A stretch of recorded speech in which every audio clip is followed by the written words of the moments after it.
5 years ago, WGN's Mike Lowe brought us the memorable story of Ed Shrink, a U.S. Marine veteran who lost half of his face. But before losing his voice, he had one wish: to sing the national anthem at a big league baseball game. Last month, Shrink died after his 8th bout with cancer, but he had one more wish, once again involving the Star-Spangled Banner. WGN's Mike Lowe has tonight's cover story.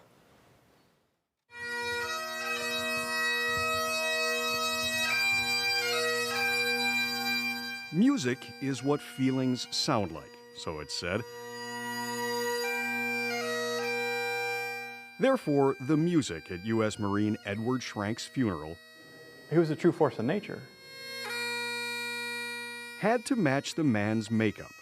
He was an absolute relentless person. To truly feel his loss. And I don't sing at a lot of funerals, but I'm here because he asked me to. Which is why one of Shrank's final wishes was to have one of Chicago's stars singing at his service. Here's to you, Ed. The story of how the soldier met the singer isn't all roses. We had a contentious relationship, and we had a multifaceted relationship, and ultimately a very meaningful one. In 2019, Shrank was 42. His face showed the scars of 15 years of service. He was exposed to toxic jet fuel while stationed in Afghanistan. I was diagnosed with cancer while I was on active duty in my left tear duct. Parts of his skull were removed, as was his eye. The patch became part of his uniform. The cancer is not what defined him. It's not who he was. Gunnery Sergeant Shrank, a portrait of a Marine's medal, only retired when seizures forced him to. His cancer, however, was still active. On the 5th occurrence, I was told that they were going to remove my jaw and I was never going to speak or eat again. The father of 3 prepared to die, but fate planned otherwise. And I woke up in the hospital and I thought, well, I should learn how to sing. He outlined an ambitious goal: to sing the Star-Spangled Banner at a Major League Baseball game.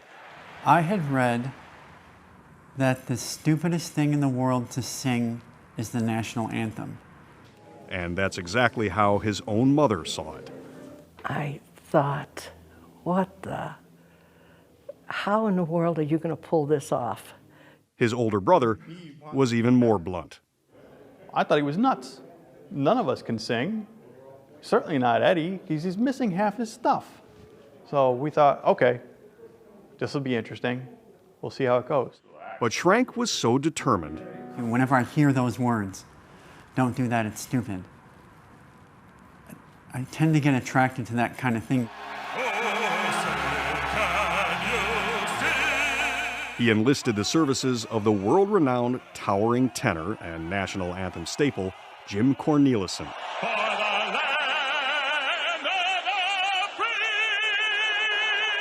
Who carries a voice just as big as his 6'6" frame. So you do the same thing on the first one, right? The two worked for months to get Shrank in singing shape. Below, you got to breathe down below the chest. Shrank faced every feeling. Breathe. Except for fear. Once you let go of that fear, you can fill it with happiness. Only now, after he's gone, do those words really resonate. It makes complete sense if you can let go of the fear. Once you let go of fear, you fill it with happiness. And if you think of that as a singer, it's like, I'm not going to overthink things. I'm going to go out and I'm going to enjoy this moment. And I'm just going to let my voice out. When he was no longer afraid of dying, which was long ago when he let that go. You know, why not learn the anthem? Ladies and gentlemen, please give a warm welcome to Marine Corps veteran Edward Shrank. Months of training led to his moment. Oh, say, can you see? Memorial Day of 2019 at the Giants Diamondbacks game in San Francisco. What so proudly we hailed at the twilight's last gleaming. My goal for the first half of the anthem was to not screw up. through the perilous fight. And then there's this feeling that pours through you when you realize I'm nailing it. And there's this big smile. O'er the ramparts we watched were so gallantly streaming. Does he have the best voice? No. But here's a guy, and you can see by looking at him what he's gone through, brave enough to stand up in front of thousands of people and sing a decent national anthem. O'er the land of the free. It was as memorable as it was moving. And the home of the brave. I was an opera singer for years, and I've heard a lot of really beautiful, powerful, wonderful singers. You just feel something, you know, that can be powerful, it can make people cry or whatever. Well, Ed could do all of that and stand there, and you'd look at him, and you would think about all the meaning of commitment and sacrifice and patriotism and courage, and it's for real. And once you let go of that fear, you can fill it with happiness. And that's why the last 3 lines are so happy. It's okay. Whatever the outcome is, my flag is still there. So after his 8th bout with cancer, when Schrank entered hospice, he called Cornelison.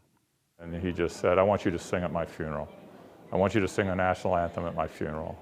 And I told him, I don't like singing at funerals. And he said, I don't care. I want you to blank and sing that at my anthem, and I want you to blank and rock it. The professional opera tenor honored the Marine's dying wish with the song they had fought over and he had fought for. It gave him a reason to live, and he wanted it to be positive. He wanted to bring people together with that. And the rocket's red glare. I thought it's full circle. And I was so glad that Jim put every ounce into it. That our flag was still there. And it was so loud and so strong because that's what Ed asked him to do. Star-spangled. The rendition rattled the room, and for a moment you could sense the presence of Edward Schrank. For the land of the free. Proof positive that music is what feelings sound like. And the home. How can you not feel the words of that song? In Chicago, Mike Lowe, WGN News.